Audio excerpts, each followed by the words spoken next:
barely spoke English. But we became friends either way. And that goes to show you that friendship, and when your spirit aligns with someone, it doesn't matter where they come from. It doesn't matter if you speak the language, if you look the same. It doesn't matter, because your spirit never lies. Your spirits know each other. So the fact that Marina did not speak much English, we walked home together almost every single day. And we walked home with Lena, who is also another attorney. But Marina came here with her family. First generation, am I correct? To graduate? Yeah. And she came here and she said, you know what? I'm going to do this American thing. And I'm going to do it to the best of my ability. And she showed out. Not only did she become an attorney, but she wrote books in English and maybe in a different language. I'm sure. Okay. Multiple. Not one, not two, not three, not four, not five. How many? Six. Published author. And then she accomplished another feat. She cloned herself. I need her daughter so over me. But this is the face that I saw, and it still looks the same every day in high school when we walked home together. And when I saw the amazing things that she was doing, and I followed her on Facebook, and I told her one day, I was like, that when I woke up in 2020, was it? Mm-hmm, yeah. And I said, I want to honor some people. We're going to honor some women, we're going to give back. I found out there was a homeless shelter, a women's shelter across the street. I walked over there and I was like, I want to give some classes, and I want to teach, and this and that. And I was like, let me see. Got all these women in my life who, unbeknownst to them, they have inspired me, they are inspiring me, they are doing so much, I'm so proud of them, makes me cry, as usual. And I reached out to Marina and I said, Marina, can I honor you? And she's like, me? What did I do? Again, somebody's always watching. And she says, well, you inspire me. I'm like, me? What did I do?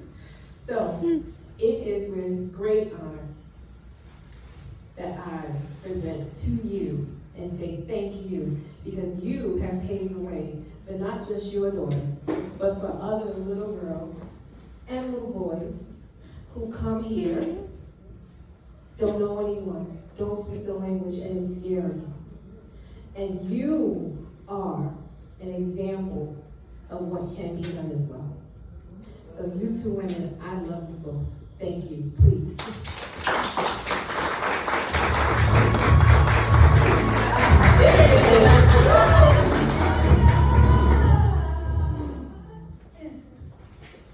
So first of all, I have major imposter syndrome right now. Like, the turnout is insane. I don't know what I'm doing. Second of all, I want to give a shout out to the DJ, because there was a total of 3 Michael Jackson songs. And if you read my latest book, which is a very thinly fictionalized memoir about my first year in America, Michael Jackson's music was more than just music to me. It was my mental health. It was my imaginary friend when I had none. So when I walked in here, I'm like, this is meant to be. Third of all, about Anita, we met in chorus class. And this was my third year in America. I was still in ESL, which is English as a second language. And being a big Michael Jackson fan, I was, of course, a 3T fan. I don't know if anyone remembers them. They were his nephews. And they had a song called 24/7. And I had no idea what that meant. And I was afraid to ask somebody because, you know, I've been through a lot in 7th grade, being made fun of for not knowing what's going on around me. But I knew I could turn to Anita. And without any smirking or sarcasm or putting me down in any way, she explained that it literally meant 24 hours, 7 days a week. And I will never, ever forget that moment. So from then on, you know, you stayed in here forever. She was my girl crush forever. Like, I wanted to look like her. She told me that. I was Oh God, yes. Like that. Like I wanted to dress like you. It was like a single white female, but not really. that movie was out back then. I've heard a lot here about community and belonging, and where I'm from, I was born in the former Soviet Union, and in Belarus. I was a second-class citizen. I may look like not a super-duper minority here, but I was a significant minority where I'm from. In my passport, in my birth certificate, in teachers' rosters, I was a Jew. I was not Russian, Belarusian, Ukrainian. I was a Jew. And that came with a lot of opposite of privileges, let's just say that. I dreamed of coming to a place where everyone looked different. That was my dream when I came to the super overpopulated middle school in 1994, and I did not know anything beyond, my name is Marina and the cat is under the table. They're very practical things. I was just happy to be around people who all look different. And I didn't stand out, and they didn't stand out, and it was awesome. That to me is the American dream. That to me is a community where I can be, whenever I see a kosher store next to a Chinese restaurant, next to a Jamaican barbecue place, and that's the American dream to me. That's where I want to be. I've written books before, but only recently did I get enough guts to write about my own story, my origin story, so to speak. And it's called Year One, because that was this formative year one. I came here in 1994 as an 11-year-old, and I turned 12 within the first couple of months.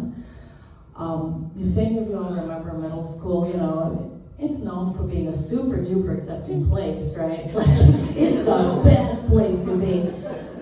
So the hardest age where you've got hormones, you don't know what's going on, and you don't know the language or the culture, you don't have money, you're on welfare, you get free lunch, which was awesome, by the way.